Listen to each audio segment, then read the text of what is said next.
الحمدللہ وحدہ والصلاة والسلام علی من لا نبی بعدہ واعوذ باللہ من الشیطان الرجیم بسم اللہ الرحمن الرحیم یا ایھا الذین آمنوا قوا انفسکم واہلیکم نارا وقودها الناس والحجارہ بسم اللہ الرحمن الرحیم رب اشرح لی صدری ویسر لی امری واحلل عقدۃ من لسانی یفقہوا قولی۔ شہر متھرا کی میری عزیز بہنوں، آپ سب کا تہہ دل سے خیر مقدم ہے۔ السلام علیکم ورحمۃ اللہ وبرکاتہ۔ جیسا کہ بار بار آپ کے علم میں آ چکا ہے، میری آج کی اس گفتگو کا موضوع ہے نئی نسل کی دینی تعلیم و تربیت کی اہمیت۔ سب سے پہلے یہ جان لیتے ہیں دینی تعلیم کا کیا مطلب ہے، یعنی دین کا کیا معنی ہے۔ دین لفظ عربی زبان کا ہے جس کا معنی ہوتا ہے نظام حیات، the way of life, the system of life۔ اور تعلیم لفظ بھی عربی کا ہے جو کہ عربی کے روٹ ورڈ علم عین لام میم سے آیا ہے، جس کا معنی ہوتا ہے جاننا، اور تعلیم کا معنی ہوتا ہے دھیرے دھیرے رفتہ رفتہ کوئی چیز جاننا یا سکھانا۔ تو تعلیم دینا مطلب دھیرے دھیرے علم دینا، رفتہ رفتہ۔ اور تربیت کا معنی ٹریننگ ہوتا ہے۔ ٹریننگ لفظ آپ کے لیے بہت معروف ہے، تو ٹریننگ عربی میں تربیت کہلاتا ہے۔ تو آج ہم لوگ یہ جانیں گے کہ ہم امت مسلمہ اپنی نئی نسل کے لیے دینی تعلیم و تربیت کا اہتمام کیوں کریں، کیا اہمیت ہے، کیا ضرورت ہے، اور اس کے بغیر کیا نتائج آ رہے ہیں سماج میں۔ اللہ تعالیٰ کا دین اسلام ہے جو کہ مکمل نظام حیات اور ہمارے لیے نعمت ہے۔ اللہ سبحانہ وتعالیٰ نے فرمایا سورہ مائدہ سورہ نمبر 5 آیت نمبر 3 میں اليوم اکملت لکم دینکم واتممت علیکم نعمتی ورضیت لکم الاسلام دینا۔ آج ہم نے تمہارا دین مکمل کر دیا اور تم پر اپنی نعمت تمام کر دی اور تمہارے لیے اسلام کے دین ہونے پر رضامند ہو گیا۔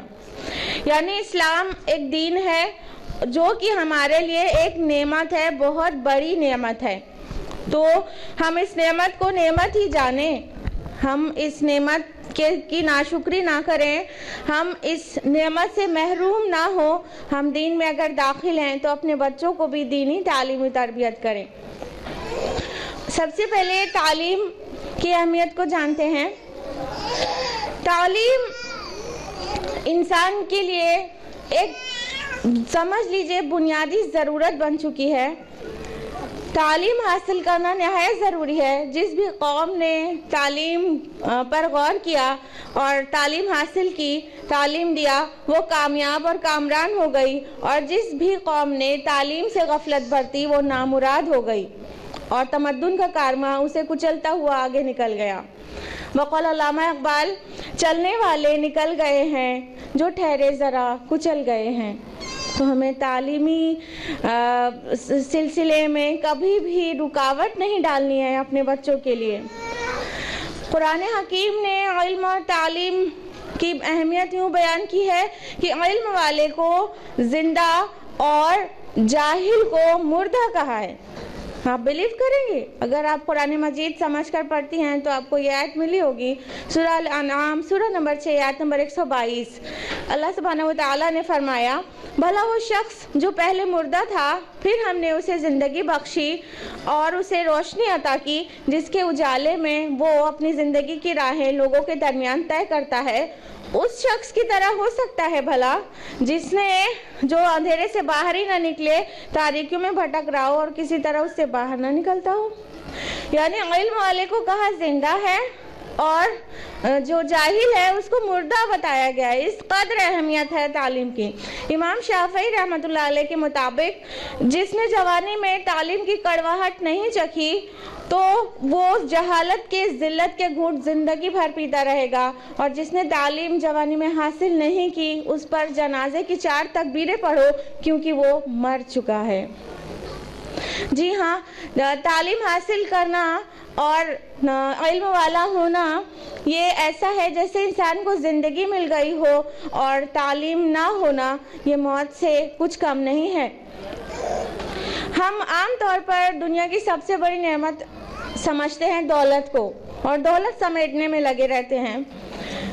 اللہ تعالیٰ نے اپنے پیارے نبی صلی اللہ علیہ وسلم کو دولت نعمت جمع کرنا نہیں بتایا، اس کی دعا کرنے کے لیے نہیں کہا، بلکہ اللہ تعالیٰ نے اپنے آخری نبی کو جو کہ سید المرسلین ہیں ان کو کون سی نعمت کی دعا کرنے کے لیے کہا؟ سنیے، اللہ کا فرمان ہے قرآن حکیم میں سورہ طٰہٰ سورہ نمبر 20 آیت نمبر 114، قل اے نبی آپ کہیے ربی زدنی علما، اے میرے رب میرے علم میں اضافہ فرما۔ تو اللہ تعالیٰ نے علم میں اضافے کی دعا کے لیے کہا پیارے نبی سے، نہ کہ دولت جمع کرنے کی۔ تو ہمیں اس سے سمجھ جانا چاہیے کہ علم کی اسلام میں کیا اہمیت ہے۔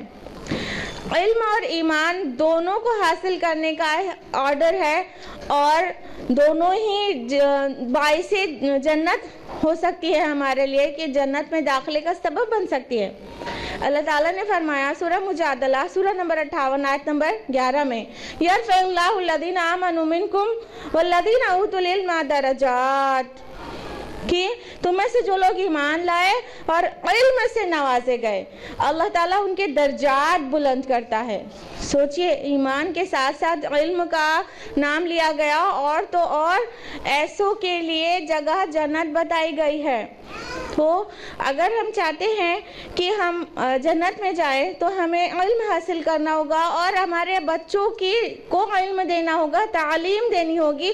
ہم اس کو اتنا لائٹلی نہیں لے سکتے ہیں۔ مولانا حالی نے 100 سال پہلے ہی اپنے مسدس میں لکھ چھوڑا تھا، بس اب وقت کا حکم ناطق یہی ہے کہ جو کچھ بھی ہے دنیا میں تعلیم ہی ہے۔ تو یہ تعلیم اس قدر اہم ہے۔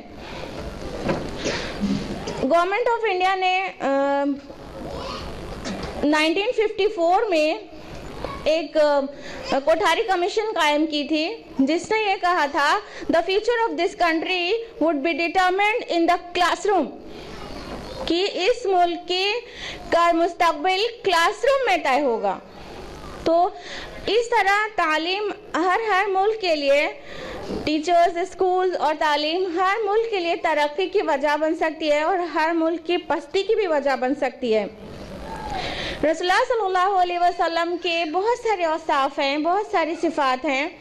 ہم آپ صلی اللہ علیہ وسلم کو کہہ سکتے ہیں روشن چراغ، ہادی، رہنما، اور کہہ سکتے ہیں صادق، امین اور محسن انسانیت۔ نہ جانے کتنے اوصاف ہیں آپ کے، باوجود اس کے آپ صلی اللہ علیہ وسلم نے اپنا جو انٹروڈکشن دیا وہ معلم یعنی ٹیچر کی حیثیت سے دیا، اس کو مخصوص طرح سے بتایا۔ مینشنڈ ہے ابن ماجہ میں جلد نمبر 1 کتاب الایمان میں کہ بعثت معلمہ، انما بعثت معلمہ، مجھے تو معلم بنا کر بھیجا گیا ہے۔ رسول اللہ صلی اللہ علیہ وسلم نے اپنی معلم کی حیثیت سے جو ذمہ داری ہے اس کو اتنا اہم بتایا کہ معلم یعنی ٹیچر بنا کر بھیجا گیا ہے۔ اور اللہ تعالیٰ نے بھی آپ کی شان معلمی کو ان الفاظ میں اظہار کیا۔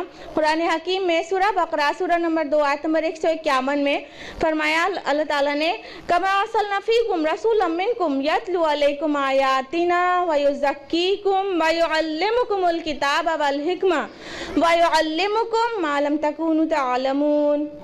اللہ تعالیٰ نے فرمایا اور اسی طرح ہم نے تم میں سے ایک رسول بھیجا، تمہیں میں سے ایک رسول جو تم پر اللہ کی آیات کی تلاوت کرتا ہے اور تمہارا تزکیہ کرتا ہے، تمہیں پاک کرتا ہے، اور تمہیں کتاب و حکمت کی تعلیم دیتا ہے، اور تمہیں وہ سکھاتا ہے جو تم نہیں جانتے تھے۔ یعنی اللہ کے رسول صلی اللہ علیہ وسلم دنیا میں ہمیں سکھانے کے لیے، تعلیم دینے کے لیے آئے. تو اب تعلیم کی اہمیت ہم کو واضح ہو گئی ہوگی. لیکن تعلیمی مسئلہ کوئی معمولی مسئلہ نہیں ہے، کیونکہ ہندوستان میں جو بچوں کی پیدا ہونے کی شرح ہے وہ معمولی نہیں. ساری دنیا میں ہر منٹ 268 بچے پیدا ہو جاتے ہیں. ہر منٹ میں 268 بچے، جس میں صرف ہندوستان میں 51 بچے پیدا ہوتے ہیں.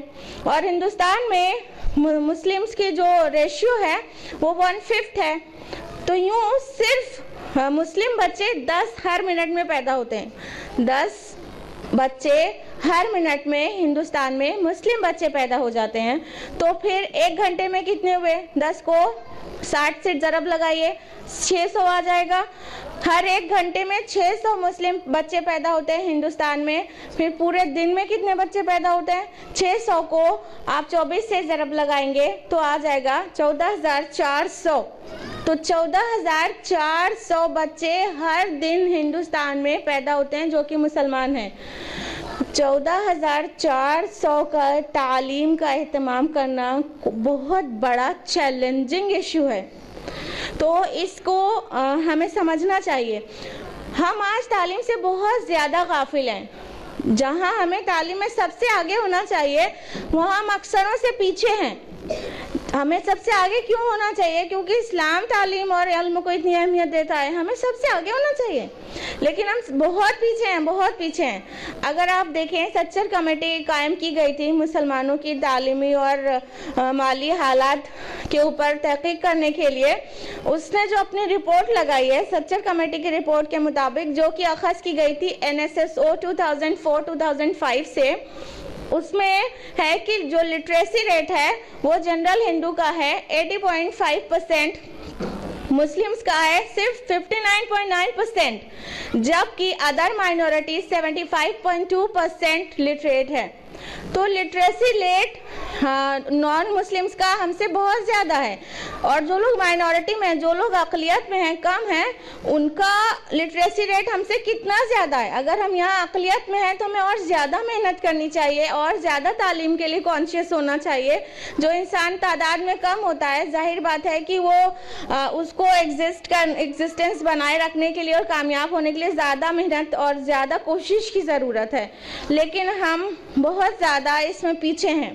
سچر کمیٹی نے ہی ایک رپورٹ لگائی تھی کہ ہندوستان میں جو مسلم بچے ہیں 6 سے 14 سال کی عمر میں 25% بچے ایسے ہیں جو یا تو اسکول جاتے ہی نہیں ہیں یا تو اسکول بیچ میں ہی چھوڑ دیتے ہیں اپنی تعلیم کو پوری کیے بغیر. یعنی ڈراپ آؤٹ مسلمز میں ہی سب سے زیادہ ہے. اور جو بچے کلاس فرسٹ میں ایڈمیشن لیتے ہیں اس میں سے 0.7% بچے ہی گریجویٹ بنتے ہیں. یعنی کہ ہائر ایجوکیشن تک پہنچتے پہنچتے 1% بھی مسلم گریجویٹ نہیں بنتے ہیں. جتنے فرسٹ میں ایڈمیشن لیتے ہیں اس میں سے لیس دین 1%، 0.7% ہی اسٹوڈنٹس گریجویٹ بنتے ہیں. تو اس طرح سے ہماری تعلیم کی شرح، ہائر ایجوکیشن میں بھی یہی حال ہے ہمارا. جو آج ڈیٹا ہمارے سامنے ہے، ہائر ایجوکیشن میں بھی ہم پیچھے ہیں. تو اور ہر وقت ہمیشہ ریزرویشن کی بات کرتے ہیں.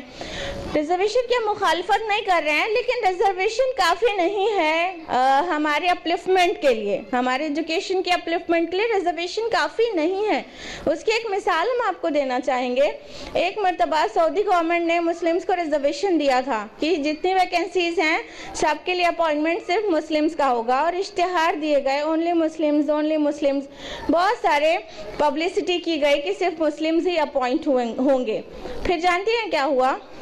جتنے بھی 3rd اور 4th گریڈ کی جو جاب تھی اس کے لیے اپلیکیشن بھری پڑی تھی. Plumber, mechanic, lab boy, T boy اور ڈرائیور، لیبرر، اس کی اپلیکیشنز بھری پڑی تھی، لیکن آفیسر گریڈ کی اپلیکیشن غائب تھی.